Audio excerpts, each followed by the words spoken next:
His touch with Gentle Ben is legendary, but that great feel goes much deeper into his bag than just his putter. Ben's idol is Bob Jones. Jones won 13 majors before he retired at age 28. Also joining us is Tom Watson, winner of 8 majors. His epic and successful battles against Jack Nicklaus defined an era and raised the phrase classy in victory, classy in defeat to new heights.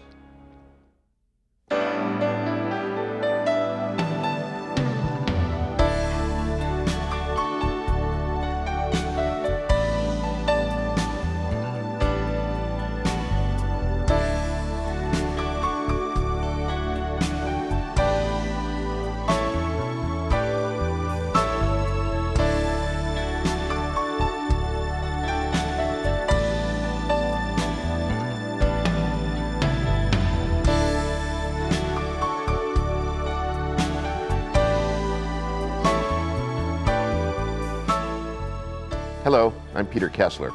Welcome to Golf Talk Live. Ben Crenshaw is one of the premier players of his generation. He's also a keen student of the rich history of this incredible game. A favorite subject of Ben's is the one and only Bobby Jones. Bob, as he preferred being called, finished first or second in 11 of the last 12 U.S. and British Opens he entered. He won 13 majors in 8 years. His record off the course, as we will discuss with Ben Crenshaw, was every bit as magnificent. Ben Crenshaw won the first tournament he entered as a professional, the 1973 Texas Open. In many ways, he hasn't changed much since that first win over 20 years ago.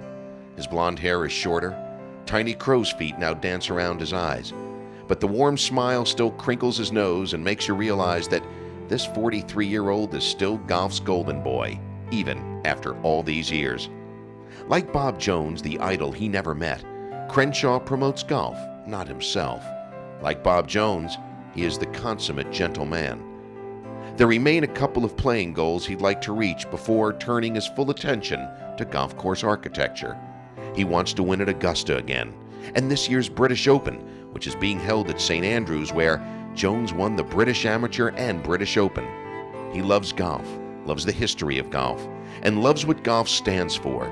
And he sees the chance to give back something to the game besides his performances. Welcome, Ben. Great to have you here. Peter. Thank you very much. Thanks for joining me. This is great, watching the Golf Channel. You're off to a wonderful start. Thanks. And I'm going to go buy my satellite. Do you have a satellite?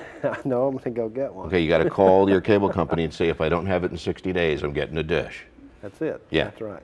You know, you and I were talking about Bob Jones before we got started tonight, and my producer, Paul Farnsworth, gets nervous every time I tell him I'm going to the Bob Jones room at the USGA Golf Museum in New Jersey. Yeah. And he'll call them in advance and say, if he shows up with a sleeping bag and provisions, call me and I'll come get him.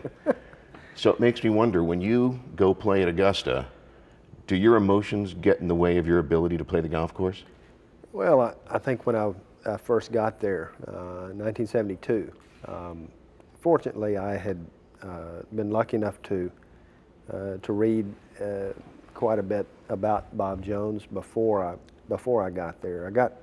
I think my first golf book really was Charles Price's The World of Golf, and it was a great book. It was a really great synopsis on a lot of the history, but especially Bob Jones and Hogan and Nelson and people. But I had that certainly in the back of my mind and certainly in the forefront when I got there in '72, because his elements of style and taste were, you can feel it a lot more in person than you can when you watch it on television. And television, of course, is beautifully depicts it, but when you get there, Bob Jones had a rare taste in everything that he did, and it reflects it. Why do you think, and now it's 65 years since he retired and won the Grand Slam in 1930, why does it seem like his accomplishments both on and off the golf course grow in stature every year? Well, that's a good question, Peter. I think that I think Herb Wynn really said it best. So many millions of words were written about Bob Jones, but he He had triumph and tragedy in his life, but he had a innate genius about the game. He had the way to play, a gentlemanly way to play. He had a very fiery temper, when he began, and he learned to harness that. But he was so literate.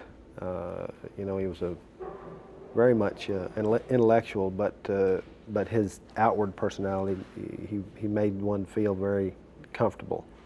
I've tried to talk to all the people that knew him well, and never was one disappointed when they met him, because he truly was, as Herb Wynn said, that you could tell you were in the presence of a great person when you were with him, much as a statesman, or because he was certainly all-American, but he was loved on the British Isles as much as he was here. Absolutely. But it was the game of golf personified in this person, but and we all know the tragedies of his life. And he said very simply, when he got very ill and got incapacitated, that he said he'd just try to go on doing the best that he could and try to live as well as he could, but not let on. And he simply said, you've got to play the ball as it lies. Well, the New York Times said about him that as a young man, he stood up to the best that life has to offer with incredible grace, and as an older man, he stood up to the worst that life had to offer with equal grace. That's right. And it's a, I think that his name shines as brightly now. And I think the people who are picking up the game now, they're very, they come to the game now, but they see that different personalities mean so much to the tradition of the game. So he's at the top of the list in my book. We're going to take a short break. We are sitting here with Ben Crenshaw. We're talking tonight about Bob Jones and Ben Crenshaw. If you love the game, if you love the history of the game, we'd love to hear your questions and thoughts about Bob Jones. In addition to those about Ben's career, please call us at 1-800-842-9987.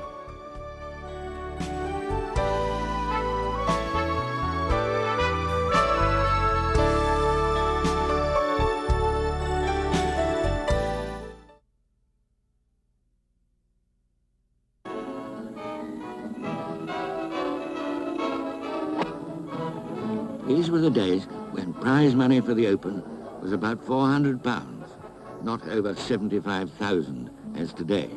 And the champion got £100 and not 7,500. When amateurs accordingly stayed amateur and professionals were only just being invited into the clubhouse. Jones now with this for his third British Open. This is the 58th occasion upon which this cup has been played for. I'm most cordially congratulating Mr. Robert T. Jones on having won not only the amateur championship at St Andrews, but being here amongst us this evening as winner of the British Open Championship.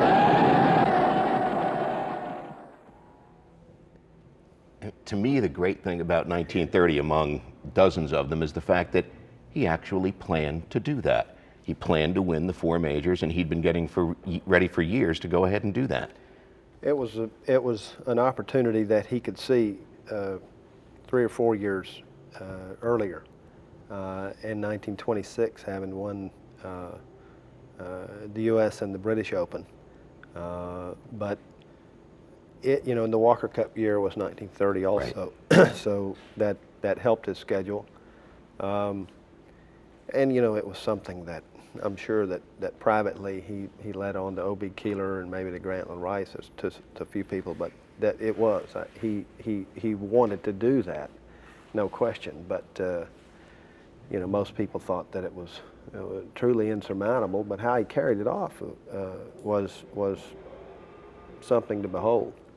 He had immense pressure on him because his friends, who were many, and the whole nation was pulling for him. And I must say there was substantial money bet on him, and he felt the pressure. But you know, to win a golf tournament, it shows you how well that he was playing at the time. But to bottle those four. And actually that year he entered 6 tournaments, won 5 of them, and I think this was the week, 65 years ago, that he won the first of the 5 tournaments. The last 4 would be the 4 majors. Oh, that's right.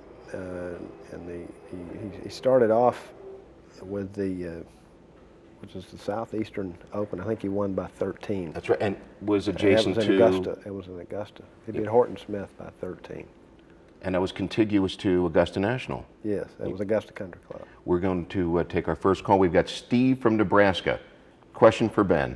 Good evening, Peter, and good evening, Ben. Good evening, Steve. Ben, I'd just like to say that I think that in regarding Bobby Jones, there's only one person that carries that torch on the PGA Tour today as Bobby Jones carried it through amateur golf, and that's you. You are the epitome of a professional and grace, and that comes from my heart. And the second question I have that you can address later is, tell us a little bit about the Sandhills Golf Course in Mullen, Nebraska. We're all anxious to get out there. Thank you very much, Steve. I thank you for those words. You know, if I've picked up one small iota of Bob Jones, that'd be very happy. I'd be very happy. But I'm glad you mentioned the Sandhills. The Sandhills is literally a dream come true. And there's a shot of it. Well, there's a shot of it. As you can see, one might be transposed somewhere over in the British Isles, but this is America, and that's in the Sandhills of Nebraska, and it's breathtaking to me. This is a lifetime opportunity. We want to. We actually, the course was built. We didn't have to do anything. And nearly everywhere you look in the Sandhills, it looks like a golf hole to me.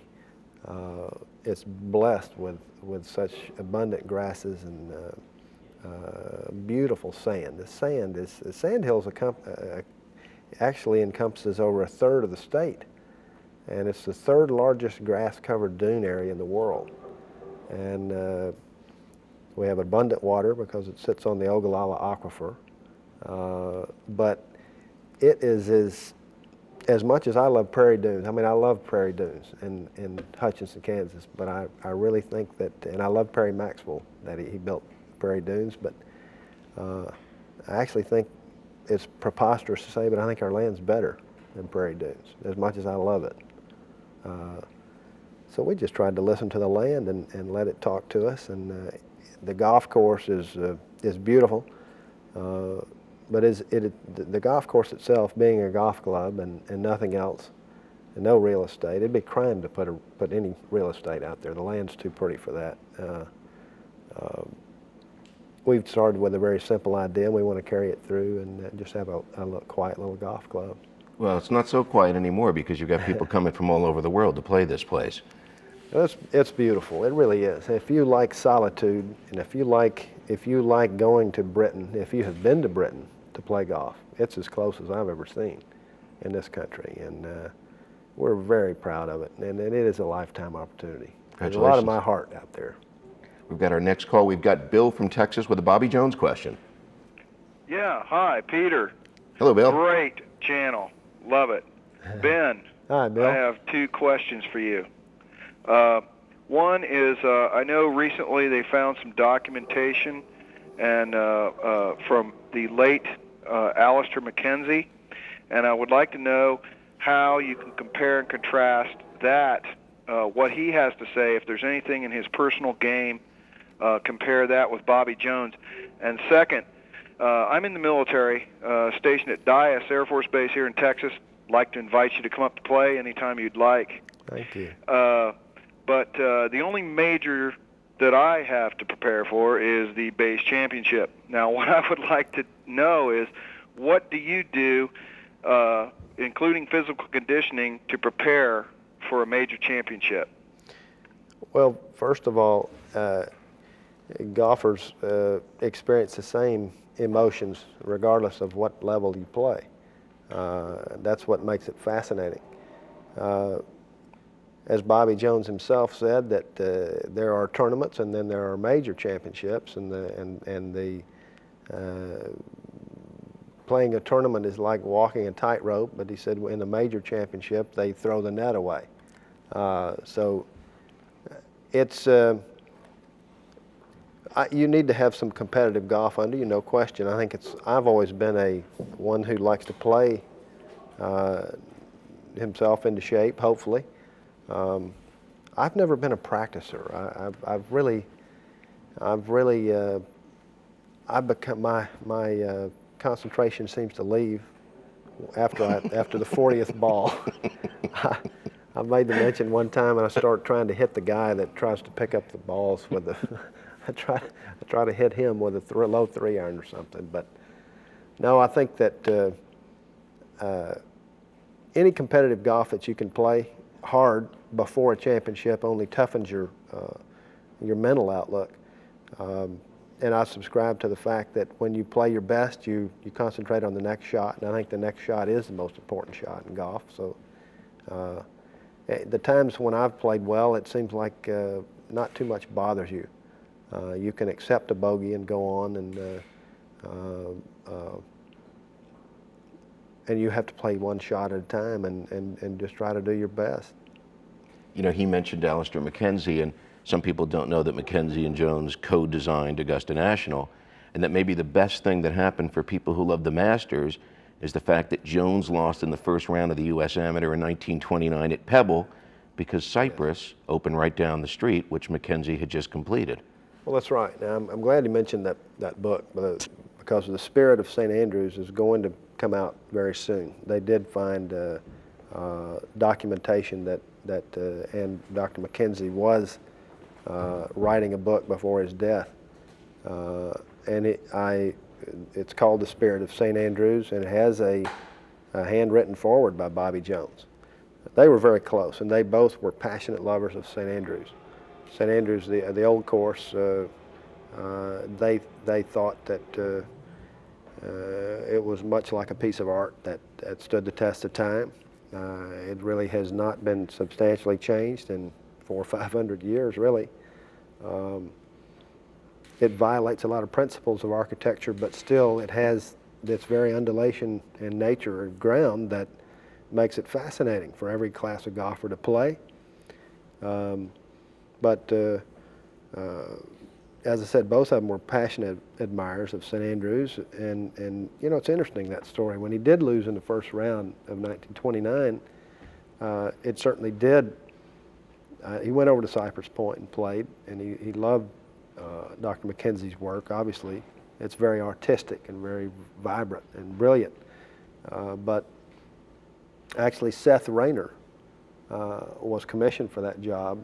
Marion Hollins, who founded the club with Samuel Morse, they got Seth Rayner to do a routing, and Seth Rayner died just before that, and Alister MacKenzie was brought in. But I think they made a fine choice, and he had an incredible eye for land, and he could make the natural attributes work so well.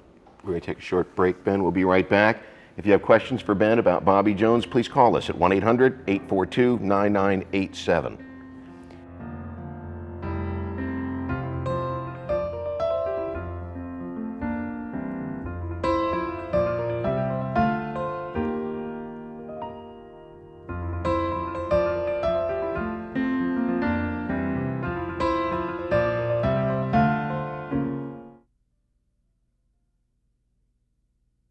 Now Interlaken in the States, and this for the American Open.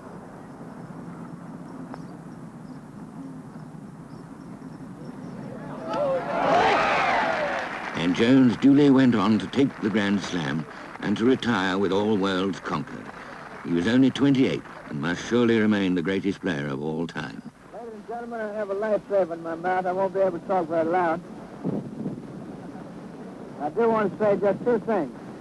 One of them is that I consider myself exceedingly lucky to have won this championship. And the second one is that I want to thank you all for a very considerate way in which you have all behaved this week. I've never played in a place where the galleries were so kind to the player and so anxious to get out of the way. You know how hard it is for you, and we know how hard it is for us. I want to thank you very much. What do you think his strongest personality trait as a championship golfer was? Well, I think when O.B. Keeler decided to try to divide his playing career into the 7 lean years and the 7 fat years. Which, of course, wasn't exactly right. It wasn't quite right, that's right. It wasn't quite right. But anyway, a lot of people asked him what had changed when he started with the 23 Open. Right. And he said, really not much. I don't hit the ball any better than I used to in my younger days. He said, I've learned to turn 6s into 5s and 5s into 4s. And what that means is a great amount of patience.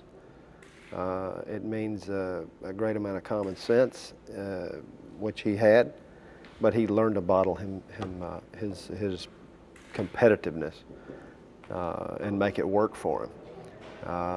And you know, he learned to play against golf courses instead of players. Obviously, when he played very, very early on, he was personalities of players would come into his play, but he later learned that if he would hold himself in good stead playing the golf courses, that things might work out. So, but he really didn't. I mean, it's unfathomable how a man could play so well playing so little.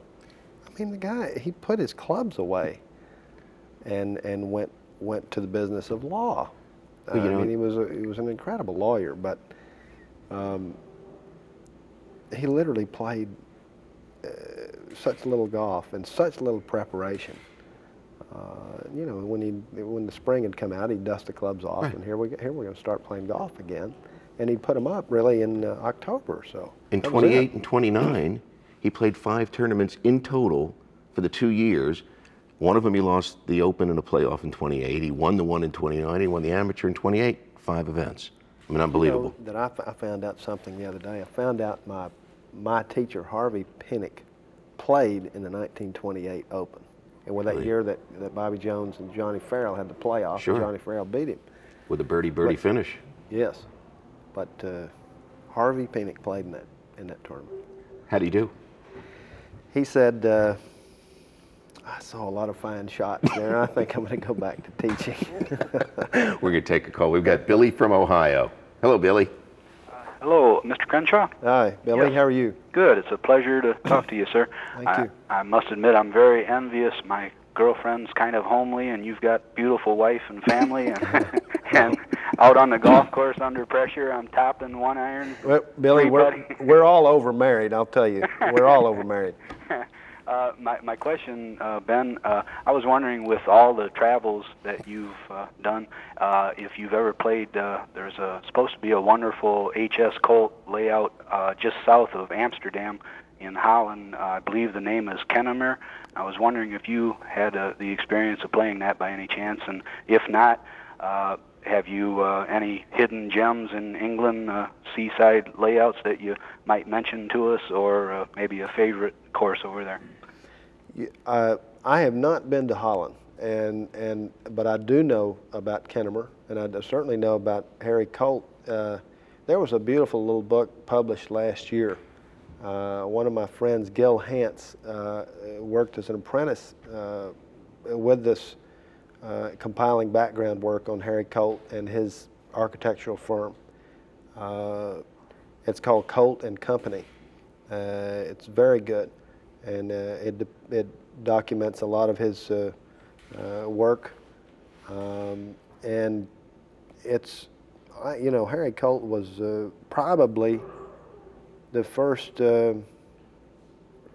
really fine architect, really. And probably he and Willie Park, when Willie Park came over to this country around the turn of the century. But as you know, Harry Colt came in and finished Pine Valley after George Crump had died, and later got some help with Hugh Wilson, who was an amateur, and he designed Marion.